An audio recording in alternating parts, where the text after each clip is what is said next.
Secretary Rubio, welcome back to the committee. Love to hear what you have to say. Thank you. I appreciate it. And I'll be brief in my opening statement so we can leave more time for questions. I've submitted a written statement, but I'm not going to use it. I'm just going to talk to you guys for a few minutes. And all right, here we go.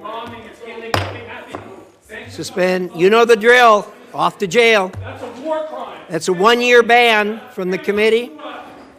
Anyone who is a persistent violator will be banned for 3 years. So don't know whether the guy falls in that category. Looks like it. I hope after 3 years he'll find a more productive means of employment. Secretary Rubio, we have 2 hearings a week. You know, you seem to have a more robust following than most of our witnesses that come before us. But anyway, there'll be a couple more. So thank you for stopping the clock. But I appreciate it. So. And I know there's a lot of other topics you're going to ask me about, so we can talk about those, including the ones that Senator Shaheen just outlined. But let me just talk about Venezuela in particular. Please. I think we can talk, if you want. I'm sure your questions will be about what happened before and led up to in the operation. I want to focus my comments this morning on what happens now and moving forward, because you're going to ask about the going back. And let me just say this. What is our goal going in? We had in our hemisphere a regime operated by an indicted narco-trafficker that became a base of operation for virtually every competitor, adversary, and enemy in the world. It was, for Iran, their primary spot of operation in the Western Hemisphere was Venezuela. For Russia, their primary base of operation in the Western Hemisphere, along Cuba and Nicaragua, was Venezuela. In the case of China, China was receiving oil at a huge, about $20 a barrel discount. And they weren't even paying money for it. It was being used to pay down debt that they were owed. This is the oil of the people of Venezuela, and it was being given to the Chinese as barter at a 20%, at a $20 discount per barrel in some cases. And so you had basically 3 of our primary opponents in the world operating from our hemisphere from that spot. It was also a place where you had a narco-trafficking regime that openly cooperated with the FARC and the ELN and other drug trafficking organizations using their national territory. It was an enormous strategic risk for the United States, not halfway around the world, not in another continent, but in the hemisphere in which we all live. And it was having dramatic impacts on us, but also on Colombia and on the Caribbean basin and all sorts of other places. It was an untenable situation, and it had to be addressed. And it was addressed. And now the question becomes what happens moving forward. As I've described to you in previous settings and in individual conversations, we had 3 objectives here. The final, I'll work it backwards, because the end state here is we want to reach a phase of transition where we are left with a friendly, stable, prosperous Venezuela, and democratic, in which all elements of society are represented in free and fair elections. By the way, you can have elections. You can have elections all day. But if the opposition has no access to the media, if opposition candidates are routinely dismissed and unable to be on the ballot because the government, those aren't free and fair elections. That's the end state that we want. Free, fair, prosperous, and friendly Venezuela. We're not going to get there in 3 weeks. It's going to take some time. And so objective number 1 was stability. In the aftermath of the removal of Maduro, the concern was what happens in Venezuela. Is there civil war? Do the different factions start going at each other? Are 1 million people crossing the border into Colombia? All of that has been avoided. And one of the primary ways that it has been avoided is the ability to establish direct, honest, respectful, but very direct and honest conversations with the people who today control the elements of that nation, meaning the law enforcement, the government apparatus, etc. And one of the tools that's available to us is the fact that we have sanctions on oil.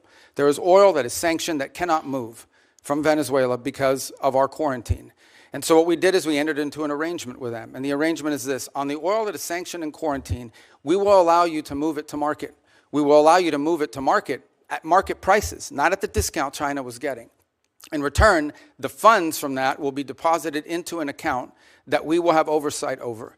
And you will spend that money for the benefit of the Venezuelan people. Why was that important? Venezuela was running out of storage capacity. Okay? They were producing oil, they were drilling oil, they had nowhere to put it. They had nowhere to move it, and they were facing a fiscal crunch. They needed money in the immediacy to fund the police officer, the sanitation workers, the daily operations of government. And so we've been able to create a short-term mechanism. This is not going to be the permanent mechanism, but this is a short-term mechanism in which the needs of the Venezuelan people can be met through a process that we've created where they will submit every month a budget of this is what we need funded. We will provide for them at the front end what that money cannot be used for.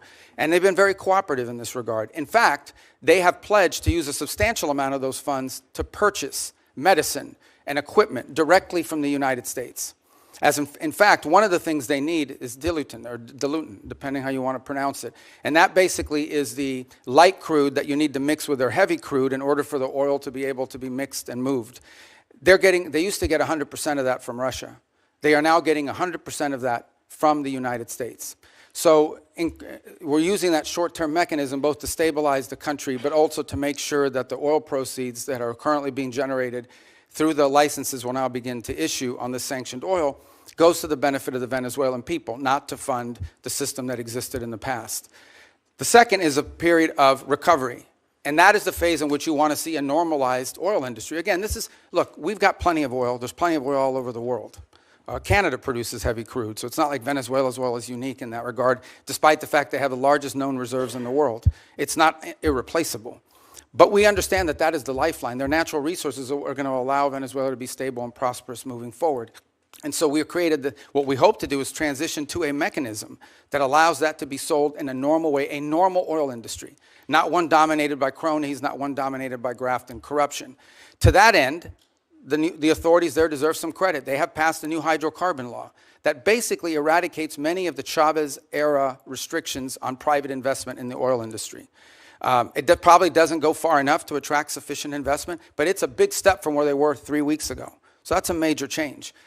We can address some of the other components, but I'll run out of time. But one of the parts of the transition phase, or the recovery phase, is beginning to create space for different voices inside of Venezuelan politics to have an ability to speak out. Part of that is the release of political prisoners. By some estimates, up to 2,000. They are releasing them. They are releasing them probably slower than I would like them to, but they are releasing them. And in fact, you're starting to see some of the people being released beginning to speak out and participate in political life in the country. We have a long ways to go. Look, we can talk in more detail about all of these things. Suffice it to say, I'm not here to claim to you this is going to be easy or simple. I am saying that in 3.5, almost 4 weeks, we are much further along on this project than we thought we would be given the complexities of it going into it.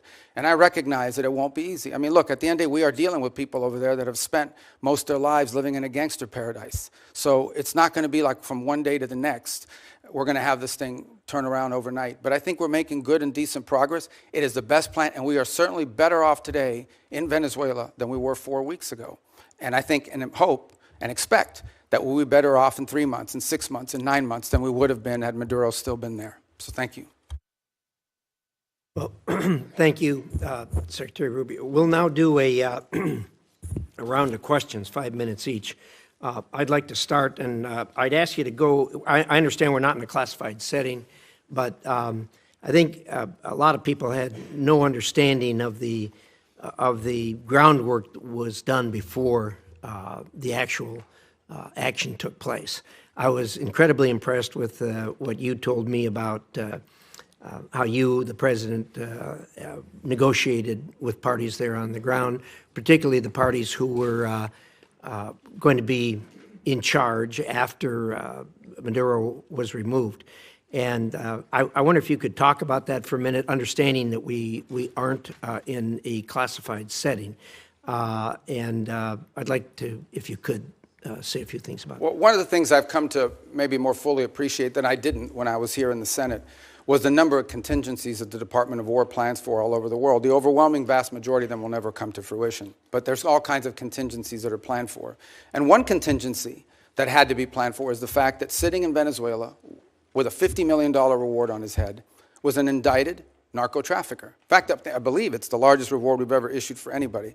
I would remind everybody the Biden administration had a $25 million reward on an indicted narco-trafficker, the same person.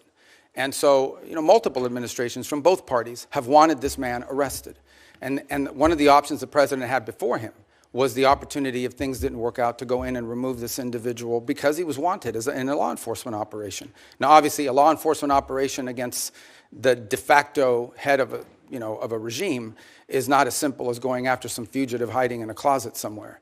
It required planning, and it required eliminating anything that was a threat to the forces that were going in to extract him. I want to be clear, and I'll share with you what I've shared publicly.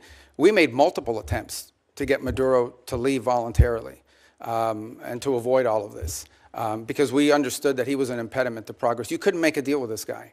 Okay? This guy has made multiple deals. He's broken every one of them. As a point of example, he made a deal with the Biden administration, and here was the deal that he made. It was a bad deal. We knew he wouldn't keep it. He made the following deal.